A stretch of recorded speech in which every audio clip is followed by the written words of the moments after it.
In this video, we'll discuss part 1 of assignment 2, including the equality relation and the conjunction and disjunction operations.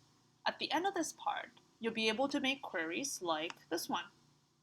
Let's first see how to actually make a query to find values of x that satisfy this somewhat complex relation.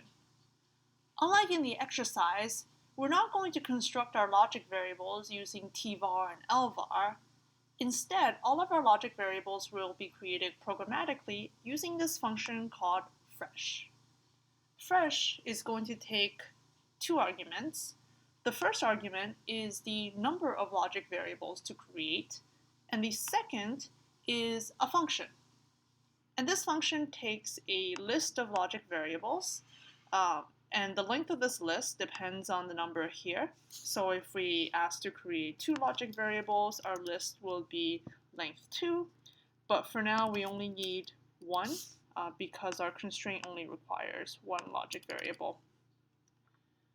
The body of this function is going to be our relation. So I'm going to just paste all of that here. And we can use the helper function run to actually run the query, and we get a list of states in return. So I'm just going to store the first, I'm just going to store the list of states, and I'm going to just look at the first one.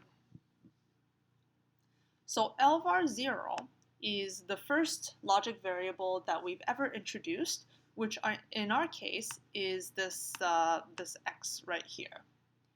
And you can see that x is bound to the integer 2, as we would expect.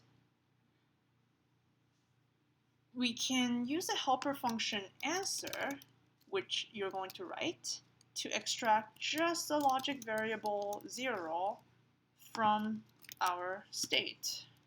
If we had another logic variable, maybe lvar1 that we wanted to also extract, we'll just add that to the list here. In our case, because logic variable 1 is not bound anywhere, we're just going to get that logic variable 1 back, which is not that interesting. So here's our answer.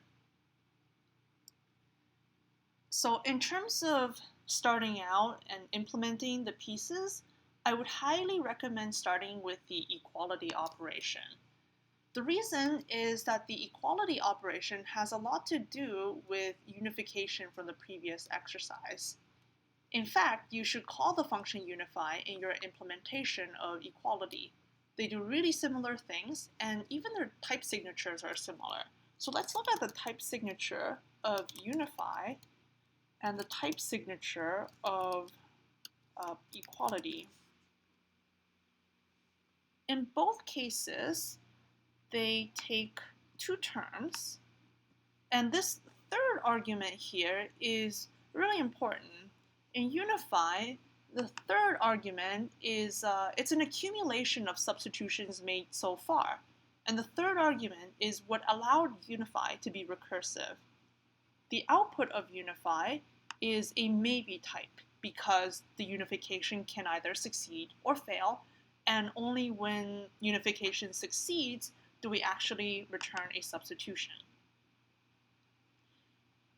In the case of equality, instead of taking a third argument, which is a substitution, we take state, which is really just substitution, is a tuple of substitution and an integer. And that integer represents the number of logic variables that were introduced so far. So in our case, let me just show you what a state looks like. So here we've introduced 1 logic variable in total, so that's why there's a 1 here.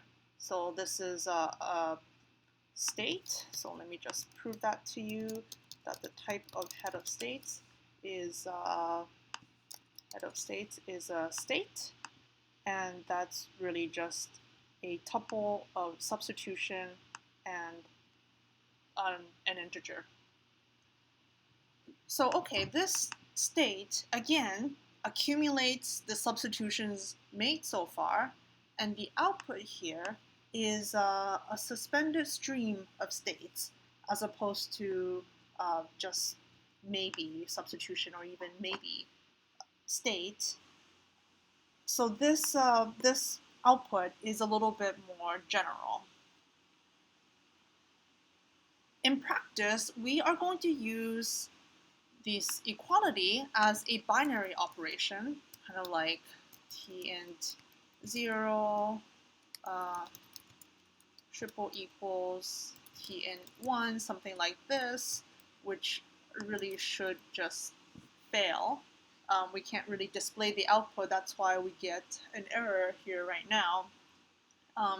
And we can use equality as a binary operation because Haskell automatically queries functions for us.